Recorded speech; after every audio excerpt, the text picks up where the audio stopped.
السلام علیکم دوستو، آج ہم حضرت عمر فاروق رضی اللہ عنہ کے حالات و واقعات پر گفتگو کریں گے۔ عمر نام ابو حفص کنیت، فاروق لقب والد کا نام، خطاب نسب نبی پشت پر جا کر نبی کریم صلی اللہ علیہ وآلہ وسلم سے مل جاتا ہے۔ نبی کریم صلی اللہ علیہ وسلم کی نوی پشتوں میں ایک نام کہب کے دو فرزند تھے، مرہ اور عدی۔ مرہ کی اولاد میں آپ صلی اللہ علیہ وآلہ وسلم اور عدی کی اولاد میں فاروق اعظم ہے۔ آپ کا خاندان ایام جاہلیت سے نہایت ہی ممتاز تھا۔ آپ کے جدہ علی عدی عرب کے باہمی منازعات میں ثالث مقرر ہوا کرتے تھے، اور قریش کو کسی قبیلے کے کوئی ملکی معاملہ پیش آیا کرتا تو سفیر بن کر جایا کرتے تھے، اور یہ دونوں منصب عدی کے خاندان میں نسلاً بعد نسلاً چلے آ رہے تھے۔ کا رنگ مبارک سفید سرخی میل تھا، مگر قحط سالی اور ناموافق غذا کے استعمال سے رنگ میں سیاہی آ گئی تھی۔ رخساروں پر گوشت بہت کم تھا اور قد مبارک دراز تھا۔ جب لوگوں کے درمیان کھڑے ہوتے تو سب سے دراز قامت نظر آتے کہ گویا سواری پر بیٹھے ہوئے ہوں۔ آپ بہت بہادر اور طاقتور تھے۔ اسلام سے پہلے جیسی شدت کفر میں تھی، اسلام کے بعد ویسی ہی شدت اسلام میں ہوئی۔ آپ کے مسلمان ہو جانے کے بعد دین اسلام کو بہت زیادہ قوت حاصل ہوئی۔ آپ رسول اللہ صلی اللہ علیہ وآلہ وسلم کے زمانے منصب وزارت پر رہے۔ حضرت ابو بکر صدیق رضی اللہ عنہ نے وزارت کے ساتھ ساتھ مدینہ کا قاضی بھی بنا دیا، اور صدیق اکبر کے بعد خلیفہ ہوئے۔ اپنی خلافت میں جس قدر خدمت و اشاعت دین اسلام کی اور جیسی عظیم و شان فتوحات حاصل کی، ان کی مثال تاریخ میں نہیں ملتی۔ 10 سال 6 مہینے 10 دن تخت خلافت کو زینت بخشی۔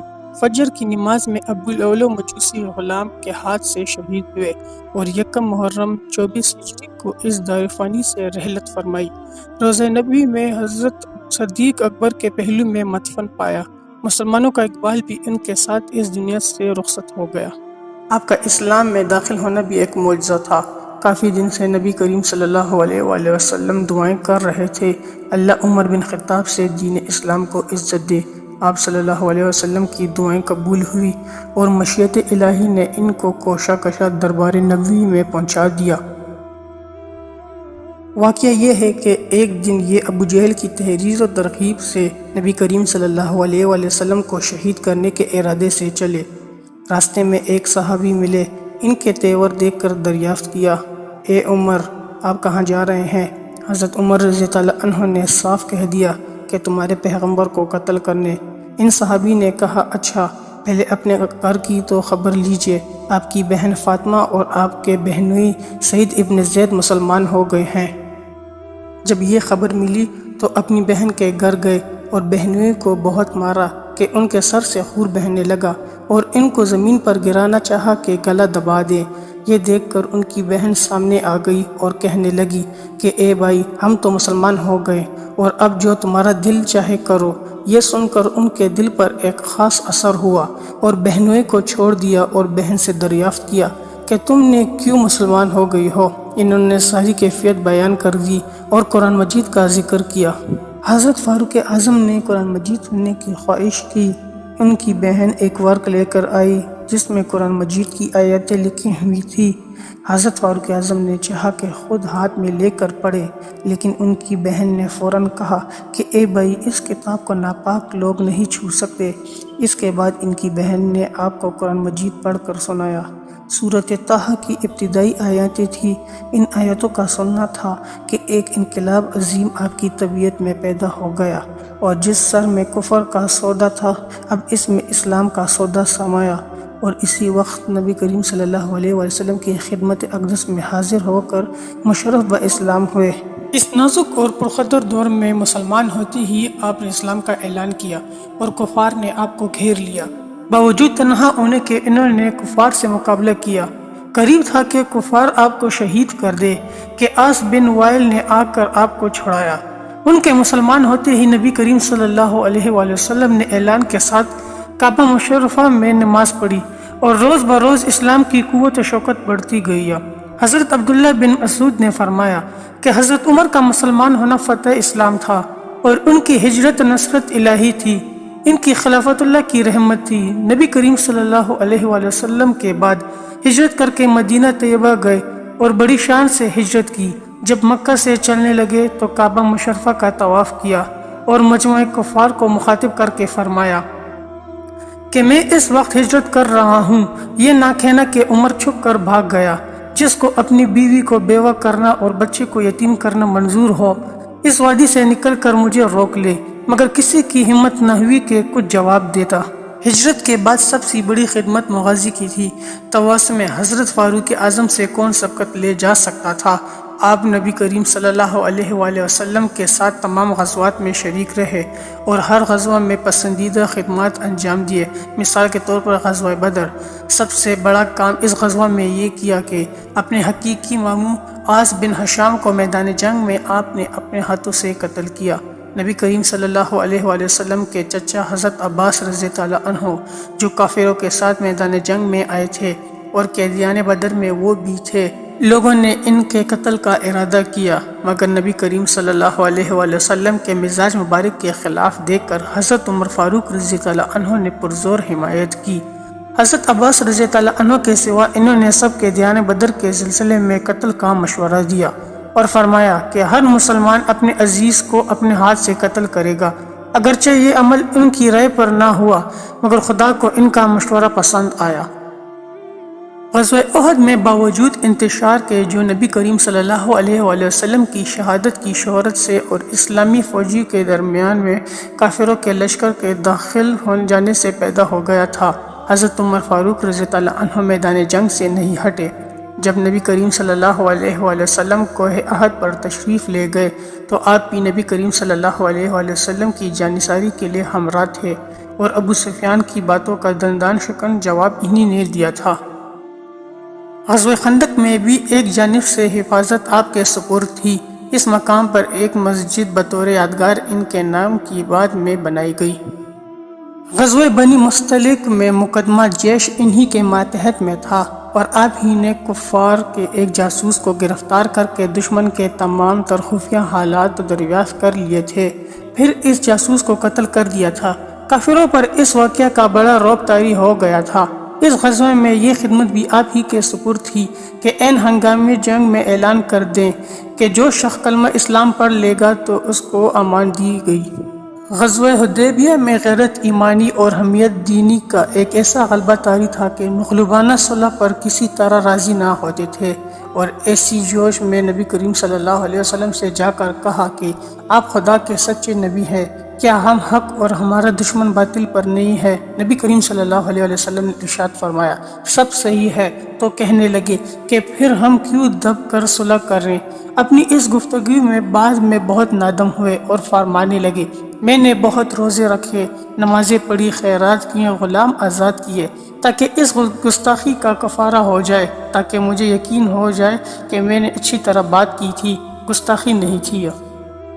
حدیبیہ سے لوٹتے وقت سورۃ فتح نازل ہوئی، جو صحابہ کرام کے قلب کے لیے جو اس مغلوبانہ صلح سے زخمی ہوئے تھے بہترین مرہم تھی۔ پھر نبی کریم صلی اللہ علیہ وآلہ وسلم نے انہی کو سنائی، کیونکہ اس میں فضیلت اور خوشخبری انہی کے لیے ہے۔ خیبر میں لشکر کی کمانڈ آپ کے ہاتھ میں تھی۔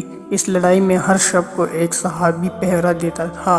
جس شب میں آپ کی باری آئی، آپ نے ایک یہودی کو گرفتار کیا اور نبی کریم صلی اللہ علیہ وآلہ وسلم کے پاس لے گئے۔ اس سے خیبر کے تمام حالات معلوم ہو گئے، اور یہی چیز فتح خیبر کا بہترین ذریعہ بنی۔ خیبر میں ایک روز جب بھی یہ قلعہ خیبر فتح کرنے کے لیے بھیجا گیا، اگرچہ اس روز قلعہ فتح نہیں ہوا، مگر اس میں کوئی شک نہیں کہ یہودیوں کا زور بہت ٹوٹ گیا۔ غزوہ حنین میں مہاجرین جماعت کا جھنڈا آپ ہی کو سپرد تھا، جس سے اس امر کا اظہار ہوا کہ جماعت مہاجرین کی سرداری آپ کو عطا کی گئی۔ تمام تر غزوات میں خدمت سر انجام دیے۔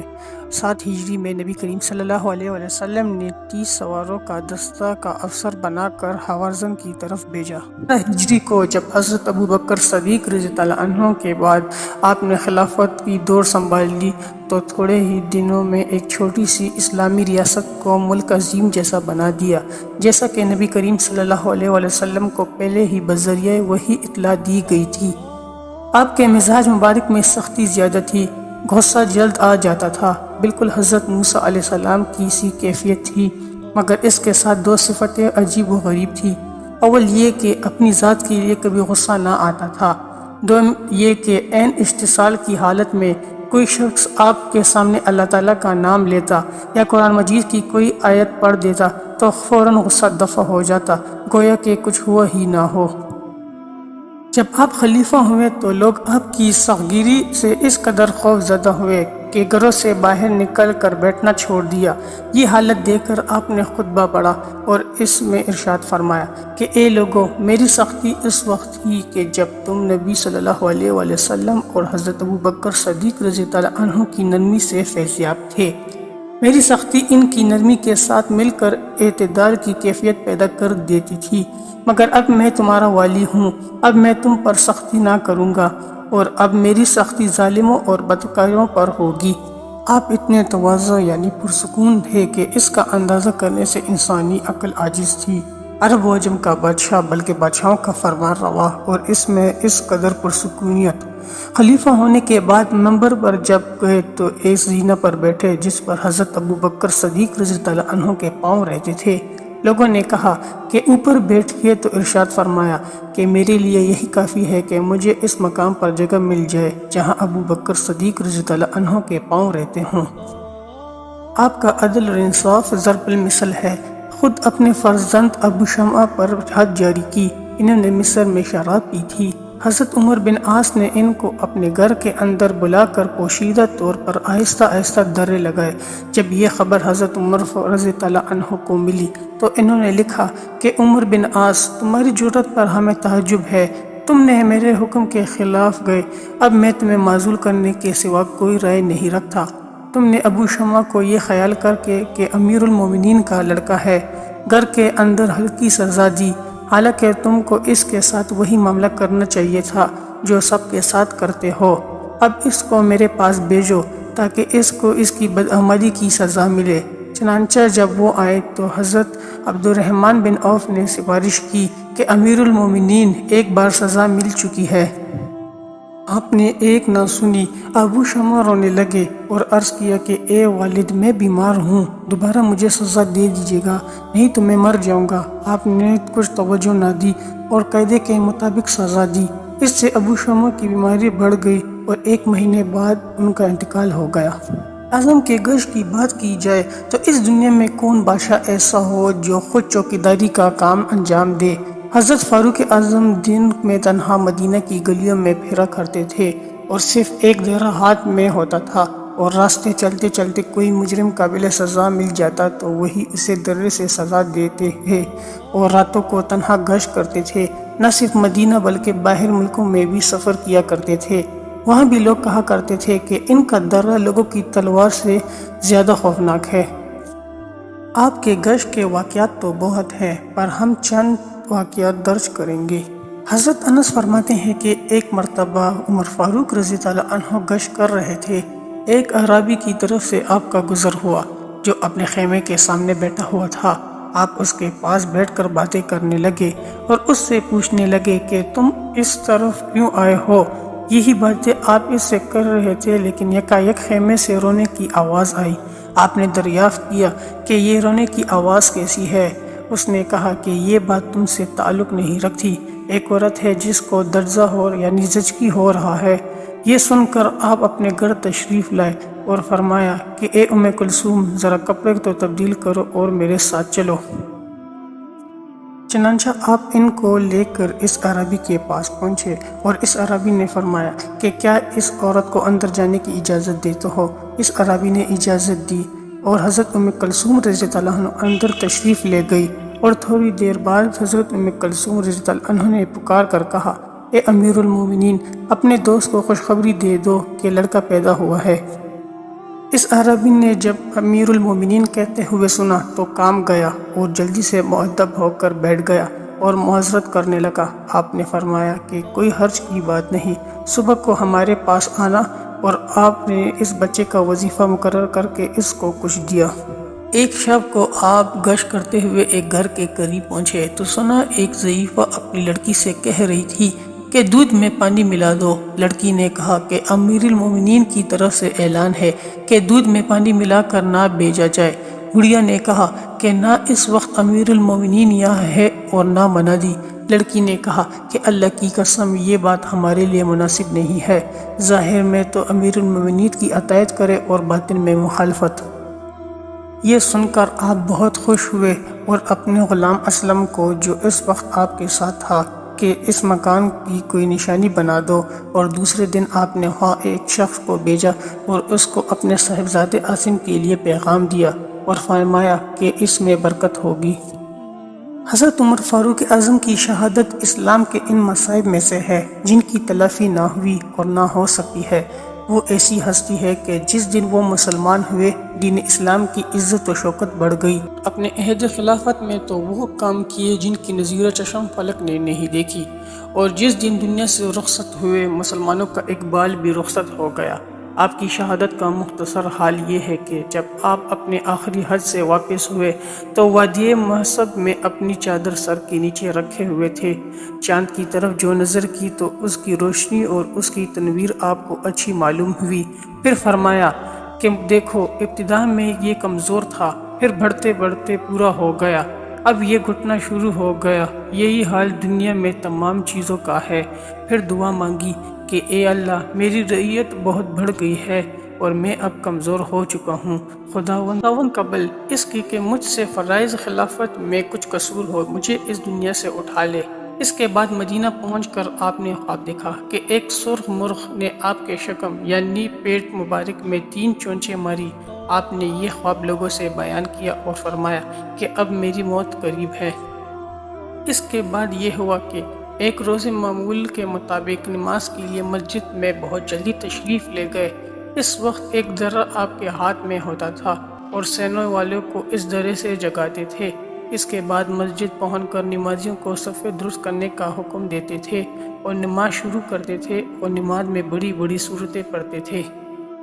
اس روز بھی آپ نے ایسا ہی کیا تھا۔ نماز ویسے ہی شروع کی تھی، صرف تکبیر تحریمہ کہہ پائے تھے تو ایک مجوسی کافر ابو لولو جو حضرت مغیرہ کا غلام تھا، ایک زہر آلود خنجر لیے مسجد کی محراب میں چھپا بیٹھا تھا۔ اس نے آپ کے پیٹ مبارک میں 3 زخم کاری اس خنجر کے لگائے۔ آپ بے ہوش ہو کر گر گئے۔ حضرت عبد الرحمن بن عوف رضی اللہ عنہ نے آگے بڑھ کر آپ کی امامت کی مختصر نماز پڑھ کر سلام پھیر دیا۔ ابو لولو نے چاہا کہ کسی طرح مسجد سے نکل کر بھاگ جائے، مگر نمازیوں کی صف مثل دیوار حائل تھی، ان سے نکل جانا آسان نہیں تھا، لہٰذا اس نے اور صحابیوں کو بھی زخمی کرنا شروع کر دیا۔ 13 صحابی زخمی ہوئے۔ اتنے میں نماز مکمل ہو گئی۔ جب اس نے دیکھا کہ وہ گرفتار ہو گیا تو اس نے اسی خنجر سے اپنے آپ کو ہلاک کر لیا۔ اتنا عظیم واقعہ ہو گیا، لیکن کسی مسلمان نے نماز نہیں توڑی، بلکہ نماز کو پورے اطمینان کے ساتھ مکمل ادا کیا گیا۔ نماز کے بعد حضرت فاروق اعظم کو اٹھا کر لوگ ان کے گھر پر لے گئے۔ تھوڑی دیر بعد آپ کو ہوش آیا تو آپ نے نماز فجر اسی حالت میں ادا کی۔ سب سے پہلے آپ نے سوال کیا کہ میرا قاتل کون ہے؟ حضرت ابن عباس رضی اللہ عنہ نے کہا کہ ابو لولو مجوسی۔ یہ سن کر آپ نے تکبیر اتنی بلند آواز سے پڑھی کہ باہر تک آواز آئی اور فرمایا کہ اللہ جلالہ کا شکر ہے کہ ایک کافر کے ہاتھ سے مجھے شہادت ملی۔